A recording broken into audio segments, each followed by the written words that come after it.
अमेरिकी राष्ट्रपति Donald Trump और रूसी राष्ट्रपति व्लादिमीर पुतिन के बीच हुई वार्ता के बाद ब्लैक सी में संघर्ष विराम पर सहमति बनी है।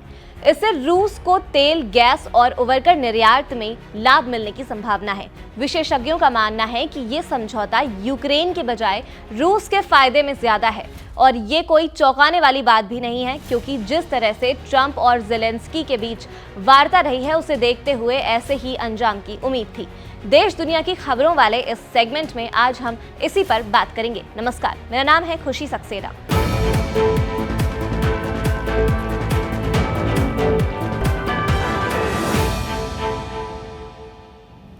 अमेरिका ने मंगलवार को रूस और यूक्रेन के साथ अलग अलग समझौते किए ताकि काला सागर यानी ब्लैक सी में सुरक्षित नौवहन सुनिश्चित किया जा सके।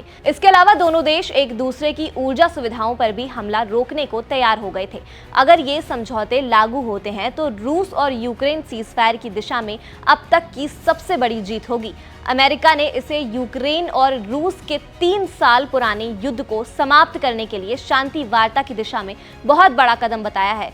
इन समझौतों के बाद अब काला सागर में सीज़फायर लागू होगा और यूक्रेन में ऊर्जा इंफ्रास्ट्रक्चर पर हो रहे हमले भी रुक जाएंगे। इस समझौते से पहले सऊदी अरब में रूस अमेरिका में कई दौर की बातचीत हुई थी। इस बीच ट्रंप और पुतिन ने भी वर्चुअल मीटिंग की थी। इन समझौतों के बाद अब काला सागर में सीज फायर लागू होगा और यूक्रेन में ऊर्जा इंफ्रास्ट्रक्चर पर हो रहे हमले भी रुक जाएंगे। ये ऐतिहासिक करार अमेरिकी राष्ट्रपति डोनाल्ड ट्रंप और रूसी राष्ट्रपति व्लादिमीर पुतिन के बीच हुई वीडियो मीटिंग के बाद हुई है। व्हाइट हाउस ने बयान में बताया कि अमेरिका ने राष्ट्रपति डोनाल्ड ट्रंप की इस जरूरत को दोहराया कि रूस यूक्रेन संघर्ष में दोनों पक्षों की हत्याएं बंद होनी चाहिए, क्योंकि ये एक स्थायी शांति समझौते की दिशा में सबसे अहम है।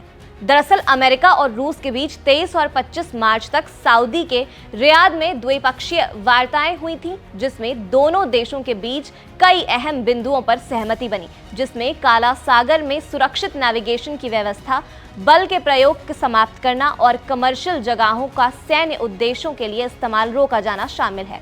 अमेरिका रूस के कृषि और उर्वरक निर्यात को आसान बनाने की मदद करेगा, जिसमें समुद्री बीमा की लागतों में कमी करने में मदद होगी और बंदरगाहों और पेमेंट सिस्टम तक बेहतर पहुंच सुनिश्चित करना शामिल है। ट्रंप प्रशासन ने इस फैसले के पीछे रूस की अर्थव्यवस्था को पुनर्जीवित करने में सहयोग करने की मंशा बताई जा रही है, लेकिन इससे जुड़ी कुछ शर्तें ऐसी हैं जिस पर यूक्रेन और अन्य पश्चिमी देशों को आपत्ति हो सकती है। वहीं दूसरी ओर अमेरिका और यूक्रेन के बीच कथित सीज़फायर समझौते को लेकर यूक्रेन और पश्चिमी देश नाराज हो सकते हैं, क्योंकि इसमें रूस को आर्थिक लाभ पहुंचाने की संभावनाएं ज्यादा दिख रही हैं। विशेषज्ञों का मानना है कि ट्रंप ने जल्दबाजी में रूस के हित में समझौता कर लिया है, जिससे अमेरिका को बाद में भारी विरोध का सामना करना पड़ सकता है। अब देखना यह होगा कि इस संघर्ष विराम से यूक्रेन को राहत मिलती है या ये केवल रूस के लिए फायदे का सौदा साबित होता है।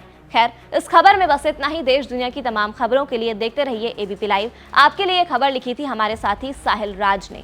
धन्यवाद।